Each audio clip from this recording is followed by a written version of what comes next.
Are you planning to use thermal putty on your laptop?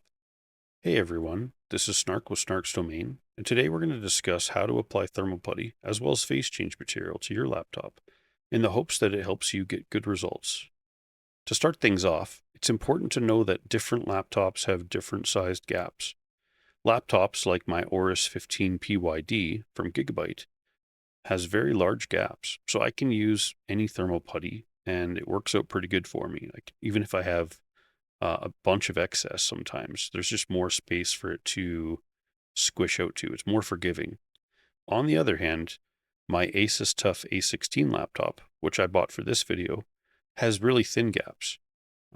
Acer laptops and some MSI laptops also have kind of thin gaps, so it's important to know which putties are going to work well for those laptops.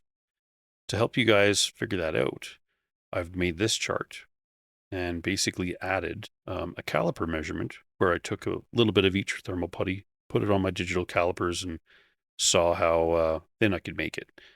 Now, that's kind of roughly the particle size.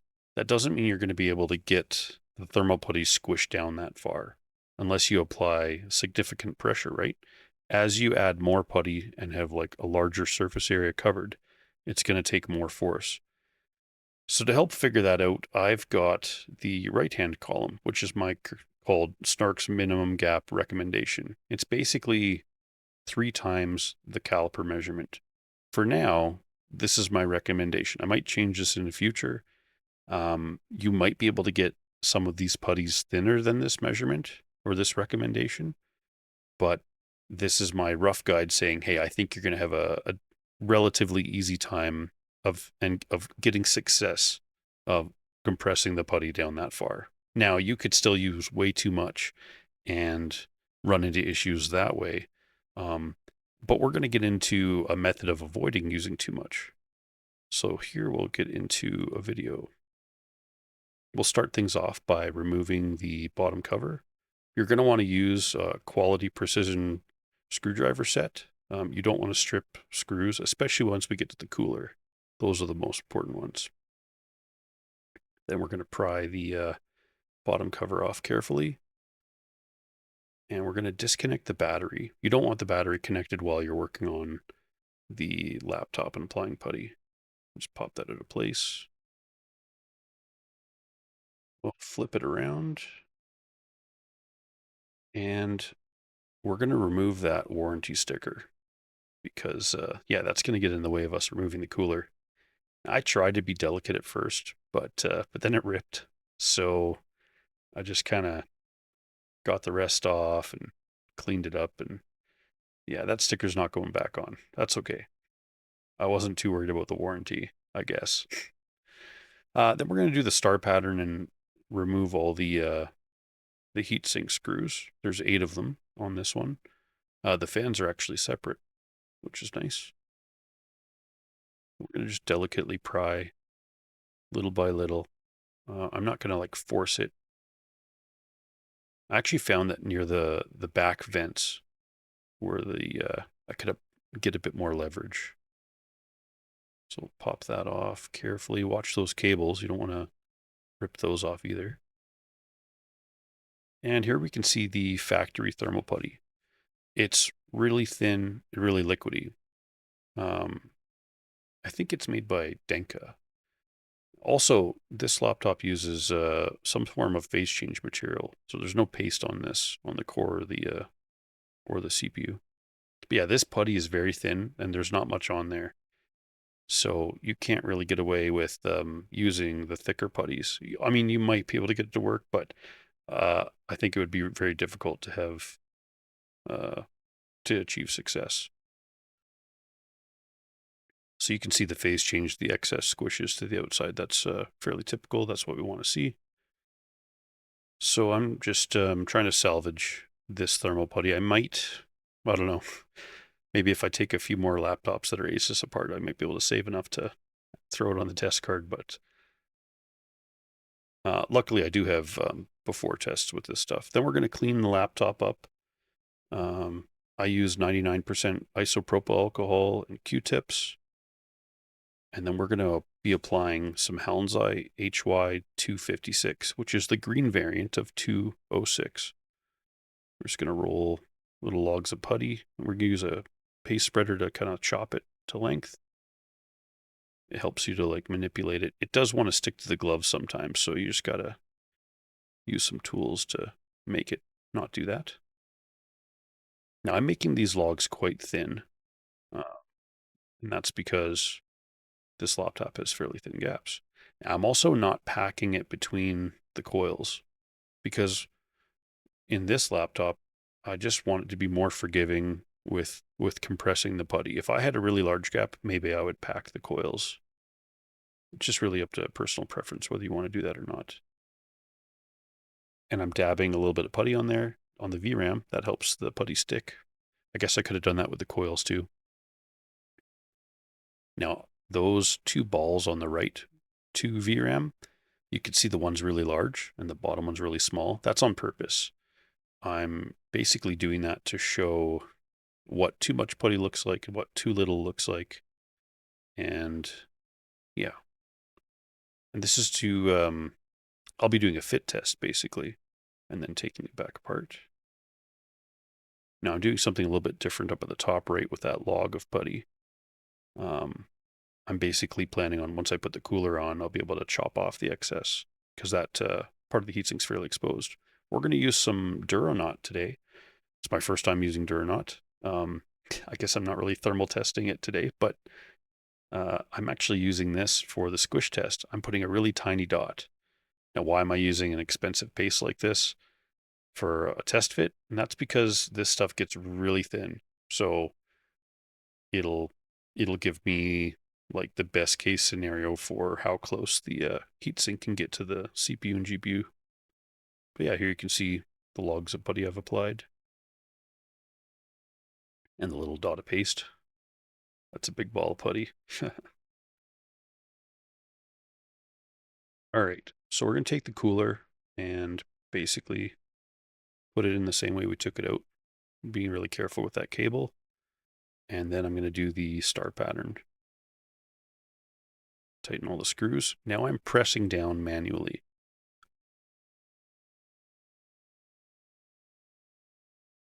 And then we're going to finish tightening the screws. So I just get them started first and then apply the manual pressure.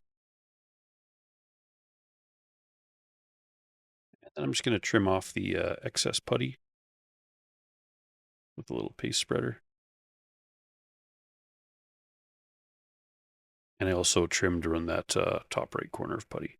Now I'm loosening the screws and going to remove them again. And we're going to take the cooler off and see how the squish test went. Definitely want to keep track of your screws. Like I said before, really important you use a quality precision screwdriver. Don't use those little tools that come in the bags of some AliExpress products. Those are not, I wouldn't trust them. Not for this. Now we're going to carefully remove the cooler again, or heatsink. So you can see it was relatively good, but that one blob of putty on that one VRAM was quite thick, and you can actually see the paste was thicker there as well. But otherwise, you know, the putty made pretty good coverage of most things. And you can see that thick paste again on the side where that putty was. So maybe having that excess putty was making it harder to press down. Pretty interesting paste, though. It gets quite thin. But yeah, I'm pretty happy with the coverage that happened here. So now what we're going to do is we're going to scoop up the putty, going by the components. So we've got 4 VRAM, you know, one had too much, one had, well, too little for my liking anyways. So I'm going to just take all of the VRAM putty and I'm going to make 4 equally sized balls. And how I can do that is a little trick of rolling a log of putty and then that I took off the components and literally chopping it into 4 equal length of those logs. those are going to be really close to the same amount of putty. Just something to make it easier for you guys is roll a log first and chop a certain length for each of the balls. Now you could use a log across the VRAM, but they're fairly spaced apart. And with thin gaps like this, it's nice to have extra airspace for the putty to squish into. So next we're going to take the putty off the coils.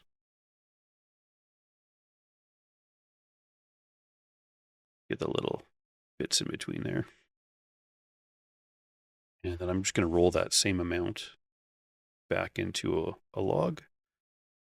And I'll chop it to length and then put those back into place again.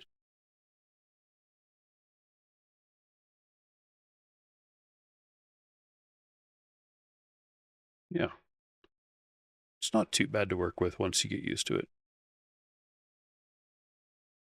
Now the MOSFETs, they made decent contact, but if you look at the heatsink, I feel like I could make a little bit larger of a thermal bridge. You can see the imprint on the copper of where the putty was touching. It's decent, but I'm just going to add maybe 30% more. And there's lots of space around there, so I'm not really worried about causing core contact issues. So we'll take that little bit of putty that I added to it with the other one and then roll that into logs and put those in place. Sometimes you got to use the spatula for these smaller logs because they don't want to hold together as well as larger logs do on GPUs. Then we're going to clean the paste off of the heatsink as well as the CPU and GPU. And we're going to be going for applying PTM, which today I just kind of eyeballed it and then cut it down as I wanted, which works out fine. I'm aiming for roughly 70% coverage. When this stuff melts, it's going to flow out the excess. And to kind of point that out on how that all works, I basically tested 3 different coverage amounts, and these are the results. Even 20% still basically achieves full coverage, but I recommend aiming for 50 to 75% in that range. But you don't need full coverage. And why bother going smaller, if you're not really worried about the cost? Well, it actually makes second peel a lot easier of the plastic film. You'll have a less chance of peeling it apart. I'm going to look here at the Oris 15 PYD and how I applied phase change material there. So I cut out a little piece of paper and put it on each of the silicon dies and use that as a stencil. So it's a really easy way to not waste any PTM. Then I cut the PTM to that size and I used tape and I peeled from the corner. And you'll notice I'm not pulling the tape up. I'm pulling it towards the opposite corner at a steep angle. And that kind of helps to peel with relative ease. Now you can also reuse PTM, which in this case, I've taken the old stuff off, cleaned everything up, did test fits, and then put the old stuff back on, put tin foil on top, and then you can take a flat piece of metal, heat it up, and use that as a hot iron to melt and flatten the PTM, which actually works pretty good. Done it a few times now. You could probably use an old butter knife that you find at a dollar store or something. Well, a dollar store or a thrift shop. Just any kind of flat piece of metal that allows you to get into there. I'm thinking like a butter knife you could bend and make it work. But then we're going to do the same thing with the tinfoil. We're going to peel back towards the opposite corner. Now, it doesn't look perfect, but that's actually really thick PTM. I didn't melt it down to 0.25, so that's going to be lots. Now we're going to get back to the Asus TUF. I just wanted to show you guys the phase change on that and how to reuse it. So here are the 2 pieces of phase change. That's the GPU right there.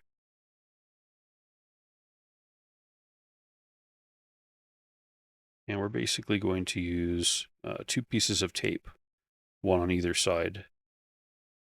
And then we're just going to pull it apart and one of them will pop off. And then we'll delicately lay that down into place. Just like that. Now, the tape didn't want to stick, so I had to change the tape out for some electrical tape. I think there's a little bit of like oil on the outside of the film, so of the large sheet I got from Caplink, so I'm going to have to maybe clean that off. But yeah, the plastic film came off. Electrical tape seems to work pretty good. So even though this looks really flat from just by eye, with that microscope, it zooms in and you can see those imperfections. And we're just going to carefully put the heatsink back into place. We don't want it to make contact with the putty until we have all the holes lined up. Just like that. Give it a light press. Then we're going to get those screws started in again. Again, using the start pattern.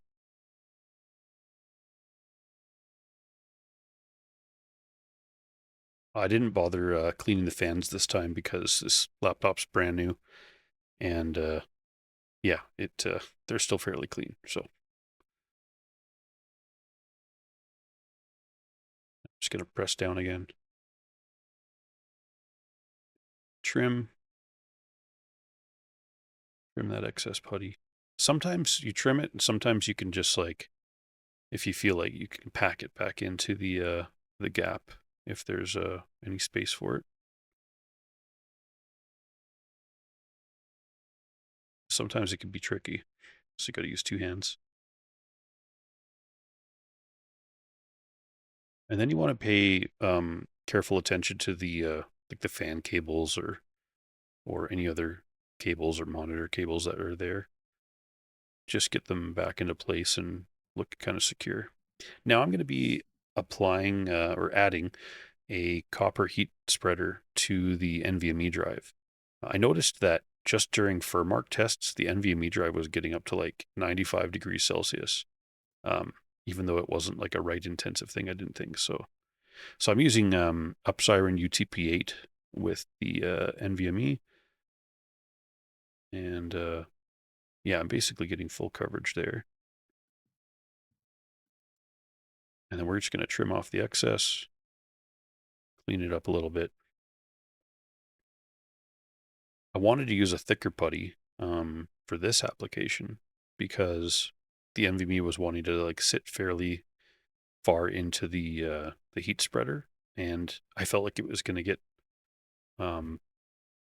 jostled around, I guess. Yeah. So then I've applied those two rubber bands. Even though this one said it didn't need rubber bands, I decided to use the two that they provided anyways. And that was me cleaning the connector, the M.2 connector. Now I've put some Kapton tape along the edge, and I'm going to trim it here. And this is just, well, for two things. One, it's going to make it a bit more secure and less chance of falling apart. Two, that Kapton tape should prevent any of the copper touching anything on the PCB below the slot. It just looked kind of close, so I just wanted the peace of mind of adding a little bit there. But we don't want it to cover the whole surface, obviously, so it's just around the edges. I did another drive after this video where I put the Kapton tape first and then the rubber bands. I'd probably recommend doing that because the rubber bands can help hold the Kapton tape into place. But it's a pretty nice solid copper heat spreader, and it works surprisingly well in this circumstance. I've actually got some pretty good before and after tests, so pop that into place and obviously secure it with that little screw.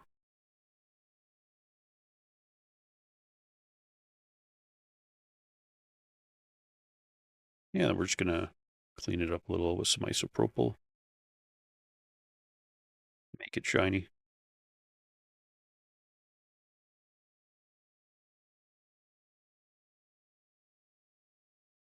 And then we're going to reconnect the battery cable to put that little tension bracket down first, or retaining bracket.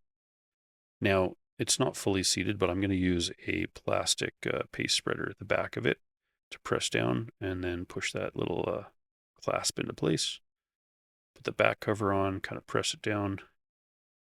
Make sure it's all snapped together around the edge. And then put the screws back in the same holes they came from. Can't stress this enough. You really got to keep track of which screw goes where. It's surprising that they use different lengths depending on the placement. So you wouldn't want to use a screw that's too long in a spot where it's like, I don't know, maybe going right against the PCB or something. So just got to be careful. Nice. Flip it around and clean the lid.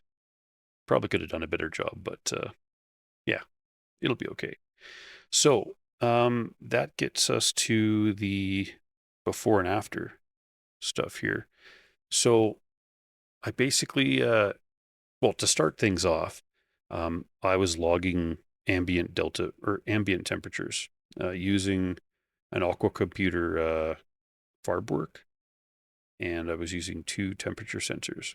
I did a rough calibration using my thermo probe, and those 2 sensors put into a pot of putty. You can see on the top right there, and that allowed me to adjust the settings in Aqua Suite and make sure that the temperatures were both reading within, basically 0.05 of a degree Celsius from what the thermoprobe shows. If you guys aren't aware, the thermoprobe is a very accurate temperature sensor that's used for calibrating things. So I plan to get it calibrated every 6 months at a local place. So might cost a bit, but it'll be worth it. Then I 3D printed a laptop stand, and I didn't use the laptop stand as intended. Like, it's got these little arms that go across, but I found that was going to be blocking where the airflow was. So I placed them kind of in line with where they were going to do the least negative things to the airflow. And then I put those 2 sensors basically a couple inches below where the air intake goes at the bottom there. So, but looking at the tests, more importantly, let's look at Prime 95. I used a static FFT size of 512K. So in the before with the stock thermal interface materials, I was getting a CPU temp of 67 degrees Celsius, and that was on 78 watts. Afterwards, and after doing a pretty good burn-in with the PTM, I got it up to at least 80 degrees Celsius for several hours. But yeah, I was able to pull 80 watts, and the CPU temperature was only 63.9 degrees over ambient, I should say. That wasn't the actual temperature. That was how far above ambient temperature it was. Ambient ranged from 20 to 23, but that was all logged within HW info and calculated out in Excel. Next, we have the Cinebench R24 multi just looping. Before, I was getting 70.85 degrees Celsius delta temperature, and afterwards 68.6. Furmark 1080p not loop. You can see the CPU is basically the same. How many watts the GPU pulled was like pretty similar. The core was ever so slightly cooler, not much, like a half degree, but the memory junction temperature was significantly better. So what, 73 to 66, basically 7 degrees cooler on the VRAM. So using Halnziye HY256, which is kind of a middle ground thermal putty. It's not the highest performing in raw performance. It still was a pretty good improvement. I think that's a notable improvement anyways over the stock thermal putty. But the shocking part was when I ran crystal disk mark tests on the NVMe drive. Now, initially, I just did the 1 gigabyte times 9 for the tests, and these are delta temperatures. So basically add, 20 to this, that drive temp number 2 actually got up to 112 on the drive, which was like a 90-degree delta over ambient. So that was just, and that was with fans going at the same fixed speed for all of these tests. I just kept the same fan speeds, which was 6,000 on the GPU and 5,500 on the CPU, which is like pretty fast. So there was some airflow. You could actually see in the bottom cover there where those air vents are. I think Asus designed that to control where the air was coming from out of the bottom cover. Initially, when I saw that and how limited and restricted it was, I was kind of annoyed. Looking on it now, I actually think that's by design, and that it's probably just fine. Could it have slightly better thermals if it had like maybe a bit more airflow or even a couple extra heat pipes or something? Maybe, but I think they did it on purpose. But yeah, so beforehand it was getting really hot delta temperatures. Afterwards, I saw a significant drop. Like that drive temp number 2, almost dropped 40 degrees. But then I was like, well, that's a pretty short test. So let me do a 64 gigabyte times 9 just with the heat spreader on. I'm not going to do that without it on. That would be, I don't want to kill the drive. But it would still only get up to 58 degrees delta over ambient. So basically add, 20 to 21 to that. So we're getting up into the, 80 degrees, and that's on a really stressful test. I found that temperatures are perfectly acceptable now when I'm running FurMark or, well, I still need to play video games with this laptop. I haven't even done that yet, but I did download Helldivers too. So yeah. But basically I'm saying putty works pretty good on this laptop. I chose a thin putty. I'm going to be testing out different putties on it going forward and seeing if I can get some of the thicker putties to work. I kind of ran out of time and couldn't get that done for this video. I'm going to be flying to Saudi Arabia tomorrow for work for a month. So kind of important I get this video out to you guys with the most pertinent information anyways. And yeah, let's look back at that putty chart again. Right now, my recommendation would be, the Halnziye putties, the Zezio. Upsiren's got an ultra thin putty called UTP4 ultra thin. I measured it as well, and I've got basically a pre-production sample as far as I know, and it also was able to do that 0.03 millimeters on the calipers. So it's going to get the same thickness recommendation for, the 0.09, how thin I think you can make it. Those putties are very good for using with shims. So, but yeah, I think that's it for today. Hopefully that you guys found that helpful. If you guys need help when you're going to be applying thermal putty to your laptop or GPU, you can go ahead and join the Discord. Link is in the description. We've also got a thermal putty calculator there. If you have thermal pads, want to measure them and use that method. I've also got a coffee link. So if you want to support the channel, feel free. It's never required, but certainly appreciated. I hope you guys have a great day, and I will see you guys on the next one.